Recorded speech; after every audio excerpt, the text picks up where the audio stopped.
예수님의 가르침은 기존의 말씀을 가르치는 사람들과는 달랐습니다. 누군가 공부를 잘하려면 지루한 소리를 잘 견뎌내고 지겨운 강의라고 할지라도 엉덩이 오래 붙이고 앉아 있어야 공부를 잘하는 것이라고 말하지만 우리 주님의 가르침 앞에서는 그렇게 지겨운 소리 참으며 들을 필요가 없었습니다. 전혀 지겹지 않았습니다. 안식일을 무조건 지켜야 한다라는 반복되는 가르침이 이전 사람들의 가르침이었다면 예수님께서는 왜 안식일을 지켜야 하는지를 말씀하셨습니다. 예수님의 가르침은 증오를 키우는 연설이 아니었습니다.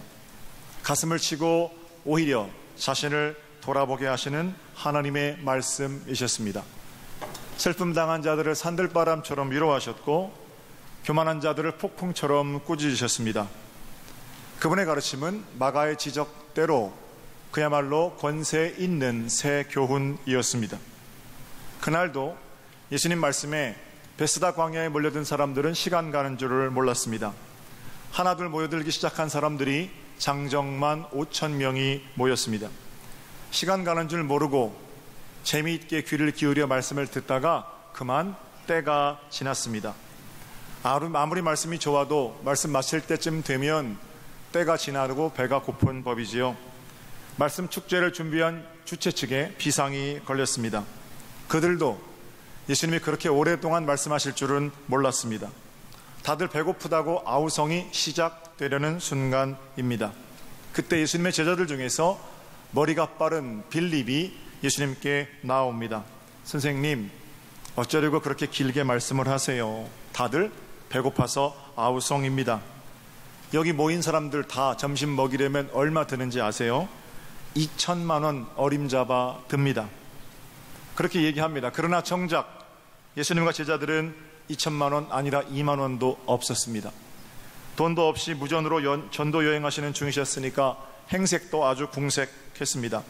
그런데 어찌할 줄 모르는 그 대책 없는 상황에서 또 다른 제자 하나가 등장합니다. 그 제자의 이름은 안드레입니다. 안드레의 성품으로 봐서 어린아이 도시락 하나 가지고 나왔는데 그거 빼앗아 온 것은 아닐 겁니다.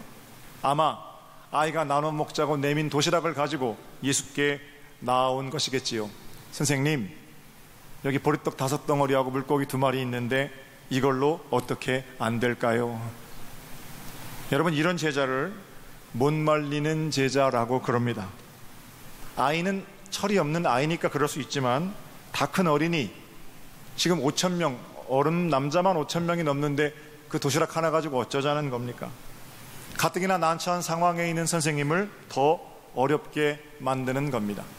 그런데 안드레는 어린아이의 도시락을 예수께 가지고 나왔습니다. 그리고 어떤 일이 일어났어요?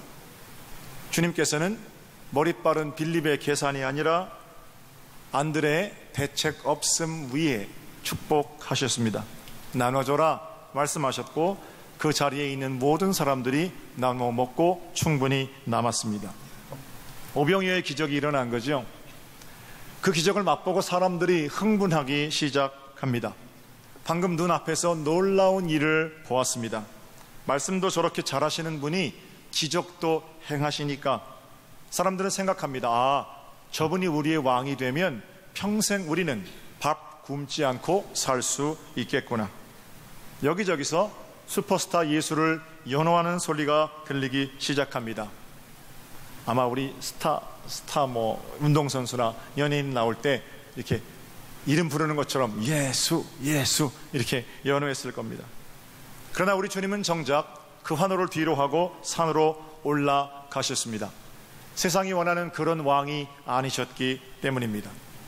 자, 그 사건 이후에 벌어진 일이 바로 오늘 본문에 기록되어 있습니다. 예수님은 아직도 왕이 되어달라고 연호하고 있는 사람들 때문에 제자들을 급히 피신시키는데 갈릴리 호수 저편에 약속 장소에 가서 너희들 먼저 기다리고 있으렴. 제자들을 먼저 보내십니다. 그리고 계속해서 사람들의 환호성 때문에 흔들렸던 마음을 산 위에서 기도로 다스리시지요. 그런가 하면 하나님 아버지께서 예수 자신에게 어떤 소명을 허락하셨는지를 기도로 확인한 후에 밤늦게 제자들을 따라 나서게 됩니다. 성경이 그때의 일을 이렇게 증거하고 있습니다. 24절을 볼까요? 24절. 배가 이미 육지에서 수울이나 떠나서 바람이 거스름으로 물결로 말미암아 고난을 당하더라. 앞서 제자들을 먼저 보내셨는데 제자들이 탄 배가 풍랑을 만났습니다. 갈릴리 호수는 지금도 큰 풍랑이 가끔 일어난다고 그럽니다. 골짜기와 골짜기에서 불어오는 바람이 생각보다 크기 때문에 지금 2000년이 지난 지금도 풍랑이 생긴다는 거지요. 지금도 갈릴리에 가보시면요, 밤에는 전부 줄쳐 있고 노 스위밍 이렇게 돼 있어요. 낮에는 그 갈릴리 잔잔한 호수 수영합니다만 밤에는 거기는 위험하다는 겁니다. 갑자기 불어온 세찬 골 바람에 노련한 뱃사공이었던 제자들도 당황합니다. 성경은 그들이 물결로 말미암아 고난을 당하였다 이렇게 쓰고 있습니다. 이건 제자들이 먼저 앞서 보내신 배입니다. 한참 배 안에서 풍랑과 싸우고 있을 때였습니다. 25절을 볼까요? 밤 사경에 예수께서 바다 위로 걸어서 제자들에게 오시니, 밤 사경이면 여러분 새벽 3시입니다. 어림잡아 제자들이 점심시간에 그 사건을 뒤로하고 저녁 늦게 출발했다고 할지라도 밤이 새도록 풍랑과 바다 위에서 싸우고 있었던 겁니다. 새벽 3시까지 풍랑과 싸우고 있는 제자들 한가운데로 주님께서 오셨습니다. 새벽 3시면 이제 어둠이 거치고 새벽이 올 때잖아요. 혹시 여러분 우리 인생 가운데 새벽 3시를 사시는 분이 계실지도 몰라요. 내가 이렇게 힘든 때가 있었던가. 여러분 걱정 너무 많이 하지 마십시오. 이제 새벽 3시라는 것은 곧 아침이 밝는다는 거예요. 또는 우리 주님께서 그 깊은 어둠 한가운데로 찾아오실 때라는 사실이에요. 주님 찾아오시면 이제 곧 어둠은 거치고 하나님의 밝음, 하나님의 빛이 우리 가운데 생명으로 비추어질 줄로 믿습니다. 새벽 3시에 물 위로 걸어서 제자들에게 오시는 예수님을 보고 제자들이 이렇게 반응합니다. 26절입니다. 제자들이 그가 바다 위로 걸어오심을 보고 놀라 유령이라 하여 무서워하여 소리 지르거늘. 제자들은 예수님 모습에 깜짝 놀랍니다. 분명 예수님은 자기들을 먼저 보내셨고 지금은 산 위에서 기도하고 계시는 중이십니다. 벌써 수울이나 배가 진행하였기 때문에 배를 타고 와도 홀로 노젓는 것도 익숙하지 않으신 분이 자기들의 배를 따라오셨기도 만무하거니와 지금 물 위로 걸어오시는 모습은 전혀 상상했던 모습이 아니기 때문입니다. 마태는 그때 제자들이 귀신이다 이렇게 소리쳤다고 기록하고 있습니다. 여기서 제자들이 가지고 있는 첫 번째 고정관념이 등장합니다. 상식이라고도 불리는 사람은 물 위로 걸을 수 없다라는 겁니다. 물 위로 걷는 건 귀신이나 가능하다라는 얘기지요. 일단 이런 얘기를 좀 해볼까요? 예수께서 물 위를 걸으셨건 제자들이 너무나 기진맥진하여 헛것을 보았건 마태가 그 이야기를 좀 과장해서 서술했건 간에 저는 그게 별로 중요하지 않다고 생각합니다. 최소한 마태가 이 이야기를 통해서 독자들에게 말하고자 하는 것은 예수께서 그런 신통력을 가지신 분이다 이 얘기가 아니거든요. 게다가 우리가 얻은 구원은 그분이 물 위를 걸으셨기 때문에 우리가 구원을 받은 것 아니잖아요. 그분이 물 위를 걸으시건 그분이 물 아래로 잠수를 하시건 그분이 물 위로 날아오시건 별로 그건 우리의 구원과 관계가 없거든요. 그러나 이 사건은 앞서 마태가 언급한 오병이어의 기적처럼 예수 그리스도께서만 행하실 수 있는 놀라운 일을 통하여 그분이 특별한 분이심을 우리에게 증거하고 있다는 겁니다. 그분은 하나님의 아들이심을 물 위를 걸으신 사건, 5,000명을 먹이신 사건을 통해서 당시의 사람들이 믿고 고백하게 되었다는 겁니다. 그러므로 마태, 마가, 누가, 요한, 복음서를 기록한 저자들의 관심을 우리가 읽게 되면 이 이야기를 읽고 또는 내 삶에 역사하시는 하나님의 기적적인 일하심을 보고 나는 그분을 하나님의 아들로 고백할 수 있겠는가? 눈앞에서 일어나는 화려한 상식을 뒤집는 사건들이 아니라 그 사건들이 가리키고 있는 방향이라는 겁니다. 그 방향이 뭔데요? 예수가 하나님의 아들이시라는 고백이에요. 사랑하는 성도 여러분, 모든 것을 기적이라고 믿는 사람이 있습니다. 그런가 하면 반대로 기적이 없다라고 믿는 사람도 있습니다. 기적이 없다라고 믿는 사람의 반대말은 기적이 있다라고 믿는 사람일 것 같지만 아니에요. 모든 것을 기적으로 받아들이는 사람입니다. 그리고 모든 것을 기적으로 받아들이는 사람들에게는 내가 지금 살아 숨쉬는 것도 기적이고 내가 지금 여기 서 있는 것, 앉아 있는 것도 하나님의 은혜라고 고백하게 됩니다. 삶의 다양한 변수들에 대해서 감사의 이유를 찾게 되고 하나님 앞에 감사로 엎드리게 됩니다. 그리고 하나님께서 하시는 일을 기대하며 늘 자신의 삶을 조금씩 변화시켜 가는 겁니다. 그러니까 삶이 아주 흥미진진한 거지요. 그러나 기적이 없다고 믿는 사람들은 눈에 보이는 것만을 믿고 생각합니다. 그를 붙들고 있는 것은 그의 경험이나 지식을 통해 완성된 고정관념입니다. 고정관념에 붙들려서 내가 살아온 방식들을 그대로 지켜가며 그것대로만 살아갈지, 아니면 늘 그것 넘어서 일하시는 하나님, 그것 너머에서 우리를 부르시는 하나님의 부르심에 응답하며 흥미진진한 삶을 살아갈지는 여러분들의 선택의 몫입니다. 계속해서 본문을 볼까요? 사람이 물 위로 걸어오는, 그분은 분명 사람으로 오신 하나님이시거든요. 놀라운 광경을 보고 그들의 상식과 고정관념이 깨진 자리에서 우리 주님께서 말씀하십니다. 안심하라, 두려워하지 말아라, 나다. 그리고 나서 이 이야기가 중간에 좀 얘기가 있습니다만 32절 33절을 보면 이렇게 결말을 짓고 있어요. 배에 함께 오름에 바람이 그치는지라 배에 있는 사람들이 예수께 절하며 이르되 진실로 하나님의 아들이로소이다 하더라. 결국 마태는 그들이 그 사건을 통해서 예수를 하나님의 아들로 고백하게 되었다, 이 이야기를 쓰고 있는 겁니다. 그런데 풍랑을 만나서 물 위로 걸어오시는 예수를 보고 야, 그분은 특별한 분이시구나, 그럼 얘기가 잘 연결되잖아요. 마태는 그 사이에 베드로 이야기를 삽입하고 있습니다.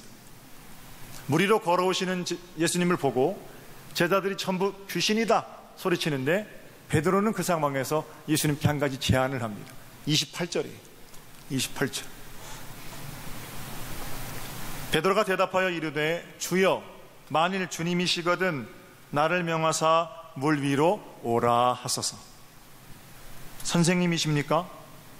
귀신이 아니라 우리 선생님 맞다면 제게 명령하시지요. 나도 주님처럼 물 위를 걸을 수 있겠나이다. 매우 당돌한 요청입니다. 우리 주님 말씀하십니다. 29절이죠. 29절.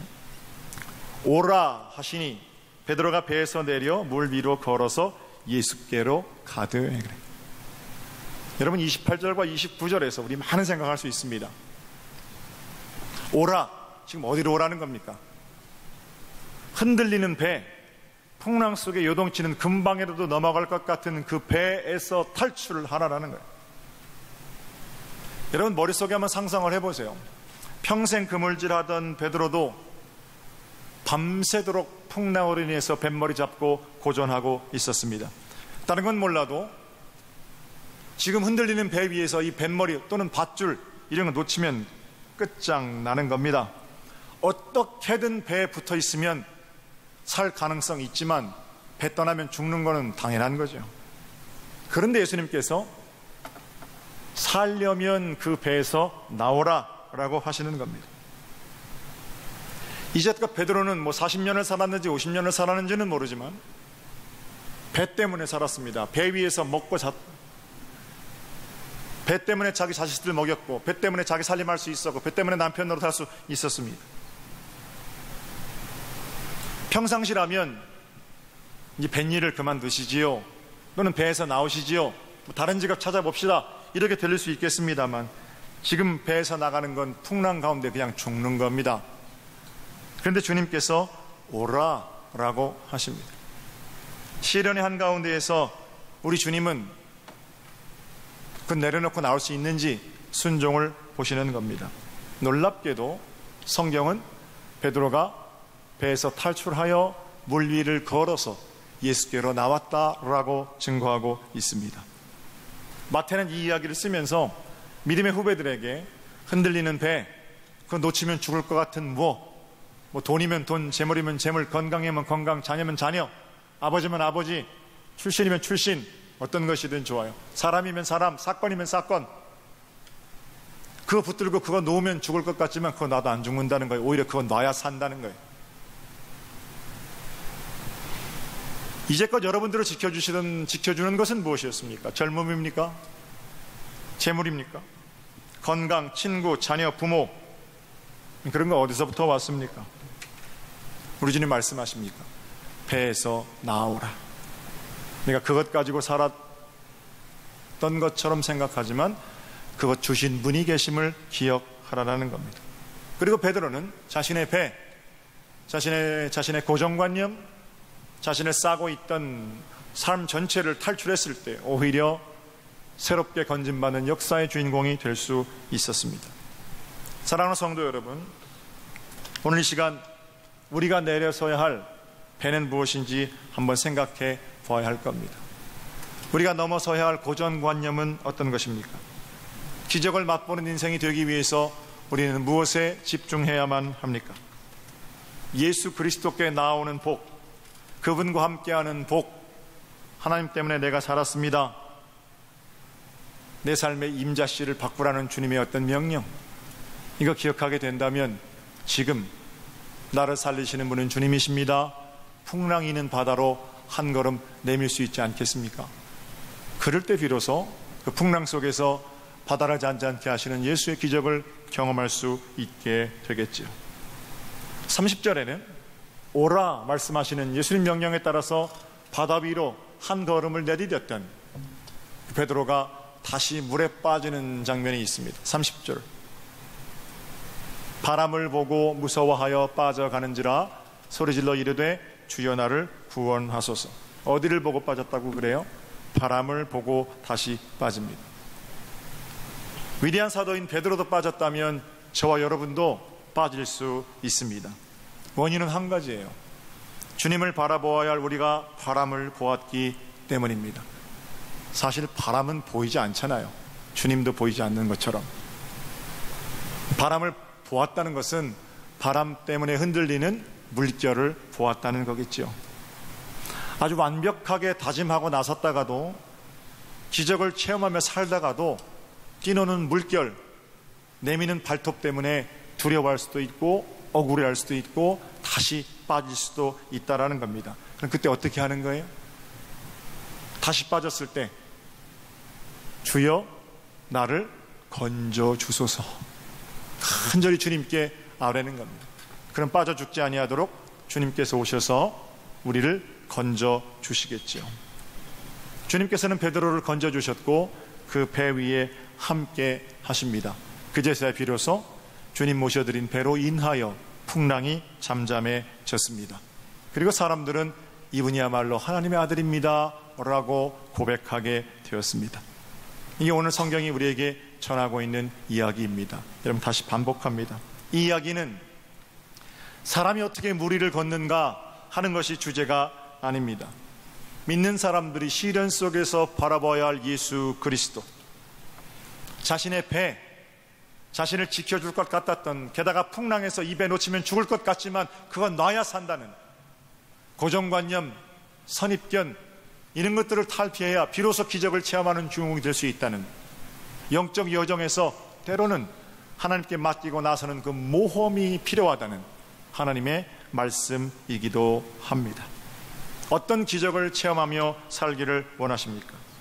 늘 예상되는 일이 쳇바퀴처럼 굴러가는 지루한 인생이십니까? 풍랑이 일 때 뱃머리만 붙들면 살 수 있다, 아직도 그렇게 생각하십니까? 아니에요. 배를 탈출하여 우리 주 예수 그리스도께로 나아와야만 합니다. 그때 기적도 체험하고 능력도 체험하게 되는 겁니다. 다시 빠질 수 있어요. 그러나 빠져 죽을 것 같은 그 순간에 우리 주님은 손을 펴셔 우리를 구원하십니다. 그리고는 마침내 여러분과 저의 인생을 평강의 바다로 인도해 가시는 겁니다. 여러분께 한번 여쭐게요. 여러분 혹시 인생이 평안하고 아무 문제가 없으십니까?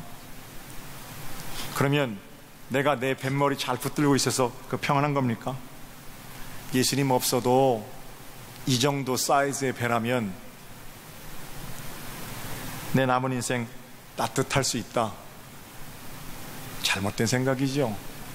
내 열심으로 내 배 지키는 게 아니고 항해를 시작하신 분이 계시고 뱃머리가 아니라 바다 자체를 주관하시는 분이 계시고 그분이 오시면 뱃머리 붙드는 내 힘이 아니라 내 인생 전체를 붙들어 주시는 하나님의 능력에 붙들려 살아가게 된다는 그 고백이 믿음을 가진 사람들의 고백입니다. 예수님이 지키세요. 여러분의 고정관념 그 어떤 것이든지 내려놓고 주님께 나아오는 기적을 체험하는 인생, 다이나믹한 성령님의 일하심을 경험하는 복된 인생입니다. 지난 2주 동안 저는 우리 교회 강단과 관련해서 아주 흥미로운 경험을 했습니다. 먼저는 7월 1일에 저희 교회 판소리 갈릴리 예수 공연했는데요. 그날 많은 분들이 오셨습니다만 죄송합니다. 그날 오셨던 8명의 연주자들은 명실공히 국악에 있어서는 세계 최강 연주자들이세요. 대금, 해금, 저 연주하시는 거 보니까 저 그렇게 잘하시는 분들을 처음 뵀습니다. 국립국악예술단 단원들이신데 12시부터 저녁 6시까지 여기서 계속 마이크를 세팅하는 거예요. 그리고 나서 총체적으로 그 일을 담당했던 유영성 감독께서 저한테 그러세요. 목사님, 우리 권사님 참 감사해요. 너무 아침부터 도와주셔서. 목사님, 음향이 참 좋은데 여러 가지로 부족한 게 많아요. 그래요. 작년에 많은 돈을 들여서 우리가 음향 새롭게 했는데 뭐가 부족한가? 제가 기분이 좀 나쁘잖아요. 뭐가 부족합니까? 그러니까 시스템 자체는 좋습니다만 그 악기 소리를 받아서 내보내는 액세서리들이 있어요. 부드럽게 만들어주는 그런 장비들도 없고, 그리고 여러 가지로 좀 보완해야 될 것도 많고, 그러면서 얘기를 해요. 당연히 그런 어떤 공연을 위해서 만들어진 국가에서 최고 좋은 홀에서 하시던 분들이 여기서 하려면 부족함을 느끼겠죠. 그래서 제 마음에 하나님, 한다고 했는데 음향이 좀 많이 부족하군요. 그런 생각을 들었어요. 그런데 며칠이 지나고 수요일이었는데 직원들하고 식사를 하고 있는데 옆에 교회 목사님이 오셨어요. 안정리 쪽에 있는 장님들하고 성전을 새롭게 리모델링 하는데 서정교회 강단이 참 잘 되어 있다고 그래서 견하고 오셨대요. 제가 모시고 올라왔습니다. 올라와서 이 250인치 화면도 보여드리고 또 음향 장비도 틀어서 할렐루야 이렇게도 한번 해드리고 강단 낮춘 것도 보여드리고 여기저기 막 두드려보고 만져보고, 목사님 이 화면을 어떻게 하신 거예요? 정말 훌륭하세요. 이 큰 홀에 소리가 어떻게 이렇게 잘 들려요? 장로님들께서 그 목사님에게, 목사님 우리도 강단 이렇게 해야 됩니다 이러면서 그렇게 감탄을 연발하고 가셨어요. 가신 다음에 제가 무슨 생각했냐면, 우리 교회 영상 장비가 너무 좋구나 그런 생각했습니다. 7월 1일에는 많이 부족하구나, 7월 4일에는 너무 훌륭하구나, 어떤 게 맞는 겁니까? 둘 다 옳습니다. 만족하기만 하면 발전이 없겠죠. 부족한 것들을 보완하는 눈이 발전의 시금석이 되기도 하겠죠. 그러나 부족하다고만 느끼게 되면 감사가 없고 예배가 없잖아요. 그런 차원에서 만족한 사람들은 만족하지만 어떤 부족한 점들을 보완해낼까요? 이게 고정관념을 벗는 길이고, 부족하다고 느끼는 사람들은 부족하지만 어떤 좋은 점이 있을까요?